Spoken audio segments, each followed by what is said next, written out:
हर व्यक्ति के मन में मृत्यु का भय होता है।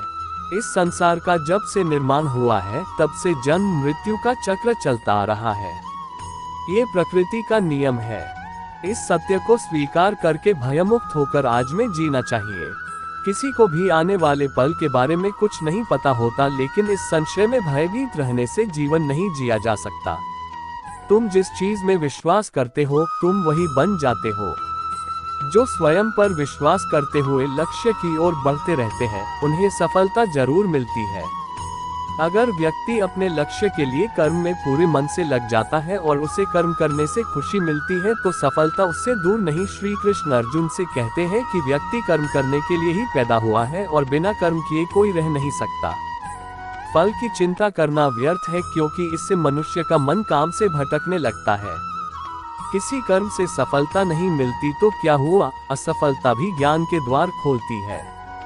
अगर बिना फल की चिंता किए कर्म करते रहोगे तो सफलता और मन की शांति जीवन भर तुम्हारा साथ नहीं छोड़ेगी। जो कर्मफल से विरक्त होकर कर्म करता जाता है उसका आध्यात्मिक ज्ञान बढ़ता जाता है।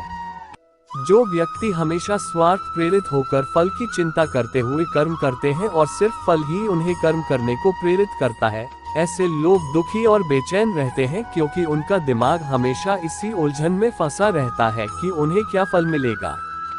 स्वार्थी व्यक्ति सुखी नहीं रह पाता और ऐसे व्यक्ति से कोई भी संबंध नहीं बनाना चाहता। इसलिए स्वार्थ से ऊपर उठें और दूसरों का हित भी सोचें। जो व्यक्ति हमेशा स्वार्थ प्रेरित होकर फल की चिंता करते हुए कर्म करते हैं और सिर्फ फल ही उन्हें कर्म करने को प्रेरित करता है, ऐसे लोग दुखी और बेचैन रहते हैं, क्योंकि उनका दिमाग हमेशा इसी उलझन में फंसा रहता है कि उन्हें क्या फल मिलेगा। स्वार्थी व्यक्ति सुखी नहीं रह पाता और ऐसे व्यक्ति से कोई भी संबंध नहीं बनाना चाहता। इसलिए स्वार्थ से ऊपर उठें और दूसरों का हित भी सोचें। क्रोध या गुस्सा करना व्यक्ति के दिमाग में उथल पुथल पैदा कर देता है। आवेश में विवेकहीन होकर कई बार व्यक्ति अपना ही नुकसान कर बैठता है या फिर अपनी ही मानसिक शांति को भंग करके खुद को कष्ट देता है। क्रोध की अग्नि में बुद्धि और तर्क नष्ट हो जाते हैं और व्यक्ति बिना विचार किए बस अपने अहम की तुष्टि करने वाले काम करता है। गुस्सा व्यक्ति की विचार शक्ति को पनडुब्बी बना देता है और भ्रम पैदा करता है। मन का स्वभाव है कि ये आसानी से भटक जाता है। अगर जीवन को सफलता की दिशा में ले जाना है तो मन को काबू करना बहुत जरूरी है। श्री कृष्ण कहते हैं कि बार बार प्रयास करने से धीरे धीरे चंचल मन को वश में किया जा सकता है। मन को वश में करने से दिमाग की शक्ति केंद्रित होती है, जिससे कार्यों में सफलता मिलने लगती है। अगर मन को वश में नहीं करोगे तो ये आपका सबसे बड़ा शत्रु बन जाता है। इस संसार में ईश्वर कई रूपों में जाना जाता है। इनमें से कोई भी रूप बड़ा छोटा नहीं है। परमात्मा का हर रूप समान है। जैसे हर नदी अंत में सागर में जाकर मिलती है, वैसे ही हर धर्म, मत और संप्रदाय की धाराएं परमात्मा रूपी समुद्र में समा जाती हैं। ये संसार परमपिता का ही स्वरूप है, वो हर कण में विद्यमान है। भगवान श्री कृष्ण उपदेश देते हैं कि हर व्यक्ति को अपने कर्तव्य का पालन करना चाहिए। यही धर्म है। अगर अपने कर्तव्य का पालन नहीं किया जाता है तो मन में अशांति और दुख प्राप्त होता है। अपनी पसंद नापसंद, मोह बैर को किनारे रखकर अपना कर्तव्य करो। किसी अन्य व्यक्ति का कर्म आपको कितना भी आकर्षित करे, उसके प्रलोभन में न आए। कष्ट में रहते हुए भी अपना कर्म करना दूसरे की नकल करने से श्रेष्ठ है। अपने कर्म और कर्तव्य का पालन ही जीवन का सही मार्ग है, क्योंकि कर्म करना अकर्मण्यता से हमेशा बेहतर है।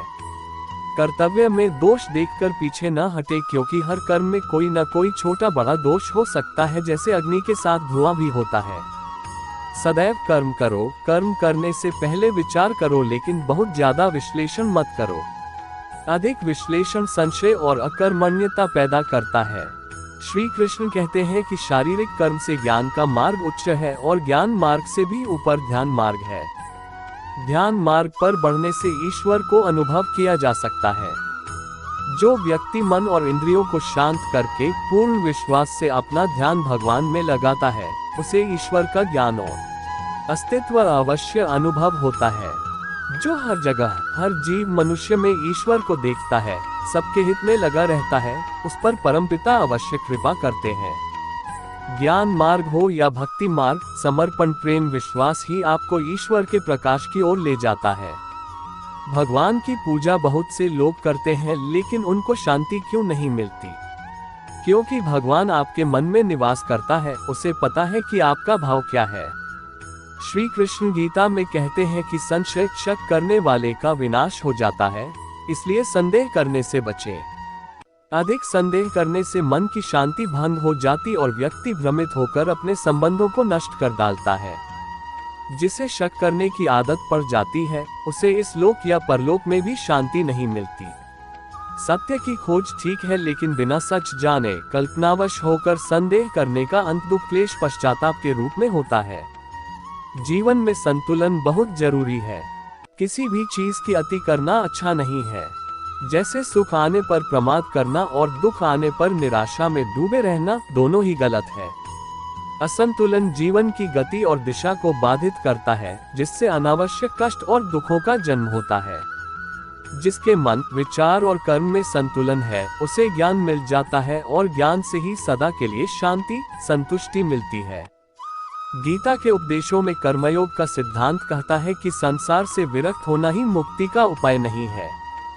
संसार में रहकर एक गृहस्थ अपने कर्मों का पालन करते हुए कर्मफल से विरक्त होकर मुक्ति प्राप्त कर सकता है। सही विचार और उचित कर्म भी आसक्ति को खत्म करने में सक्षम है।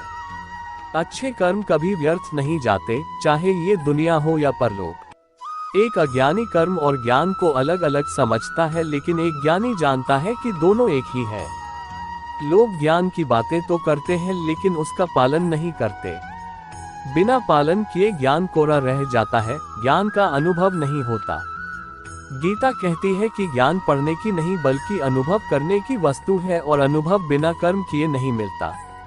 इस संसार में जितनी भी चीजें सांसारिक सुख की श्रेणी में आती हैं, उनकी एक शुरुआत और अंत जरूर होता है। इन सांसारिक सुखों का अंत दुख, कष्ट और दुर्गति के रूप में होता है। इच्छाओं का अंत नहीं है, एक पूरी होती है तो दूसरी नई इच्छा आ जाती है।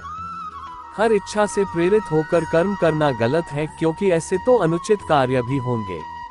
इच्छाओं से विचलित न हो, उन्हें एक विरक्त दर्शक बनकर देखो और वे चली जाएंगी।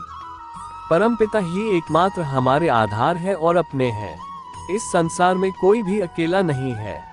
ईश्वर में विश्वास रखते हुए जो मनुष्य कर्मपथ पर बढ़ता जाता है, वो सदा शांति, सुख और मुक्ति पाता है।